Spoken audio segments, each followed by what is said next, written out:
Hello guys, इस video में मैं आपको बताती हूँ केंद्रीय बैंक किसे कहते हैं और केंद्रीय बैंक के कार्य क्या क्या होते हैं। आज के इस वीडियो में मैं इतना ही जानेंगे कि केंद्रीय बैंक क्या है।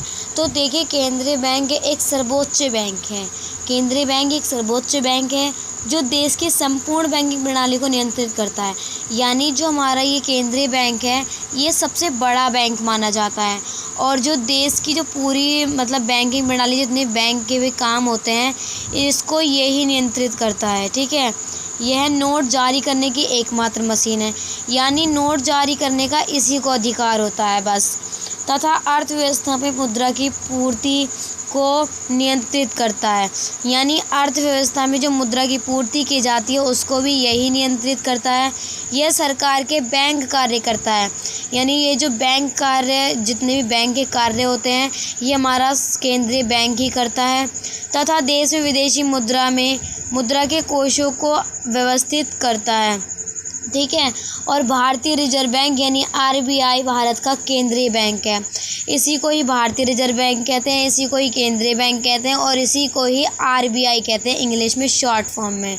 ठीक है, अब आते हैं कि हमारे भारत जो केंद्रीय बैंक है, इसके कार्य क्या क्या हैं। तो देखिए, इसके कार्य वही जो नॉर्मली यही कर सकता है और बाकी के इसके कार्य जो है कोई नहीं कर सकता। ठीक है, तो देखिए हमारे केंद्रीय बैंक के कार्य क्या क्या है। एक तो सबसे पहली बात यह है कि जो ये नोट जारी करता है, क्या करता है कि ये जो नोट जारी करता है, जो भी नोट जारी करता है वो यही करता है और कोई बैंक को अधिकार नहीं होता नोट जारी करने का। और दूसरा हमारा ये है सरकार का बैंक है कि ये जो बैंक है ये सरकार का बैंक है। यानी सरकार के ये काम करता है, जो भी बड़े काम होते हैं, छोटे काम होते हैं, वो मोस्टली सरकार के काम बैंक ही करता है, केंद्रीय बैंक। और तीसरा है हमारा बैंकों का बैंक, परिप्रेक्ष्य भूमिका।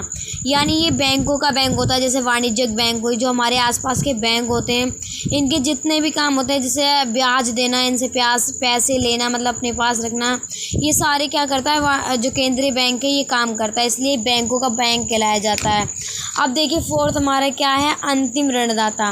देखिए जैसे कोई भी व्यक्ति लोन लेना चाहता है और उसको बैंक कहीं दे ही नहीं रही है, सॉरी थोड़ा गले में खराश हो रही है, जो अंतिम ऋणदाता होता है उसको कहीं से मिलता ही नहीं है, लोन कहीं से नहीं मिलता है, जैसे वो सारी बैंकों से ट्राई करके थक चुका होता है, तब ये क्या करता है, जो हमारा केंद्रीय बैंक होता है उसको जो है ब्याज दे देता है, तो उसे अंतिम ऋणदाता कहते हैं।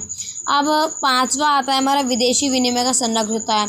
यानी जो विदेश का पैसा आता है उधर से उधर का संरक्षक कौन होता है, हमारा केंद्रीय बैंक होता है। जो भी हमारा देश से पैसा आ रहा है या जा रहा है, यानी जो भी विनिमय की चीज़ें हैं उसका जो ध्यान रखता है वो केंद्रीय बैंक ही रखता है। ठीक है, अब संशोधन का गृह कार्य, जो भी संशोधन का गृह कार्य होता है वो भी केंद्रीय बैंक ही देखता है। ठीक है, अब आता है शाख का नियंत्रण।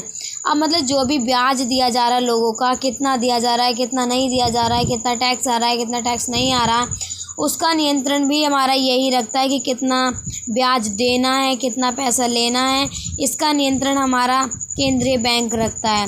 ये हमारे बैंक के कार्य थे और यही हमारी केंद्रीय बैंक थी।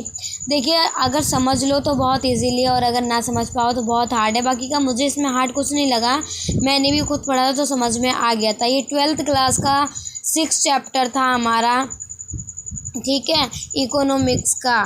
तो इस वीडियो में बस इतना ही। धन्यवाद, बाय बाय मेरी वीडियो देखने के लिए। और अगर वीडियो आपको ज़रा सी भी पसंद आए तो प्लीज़ एक लाइक तो बनता है, क्योंकि मैं वीडियो रात को बनाती हूँ, हमेशा मुझे रात में टाइम मिलता है, दिन में कभी टाइम नहीं मिलता। धन्यवाद।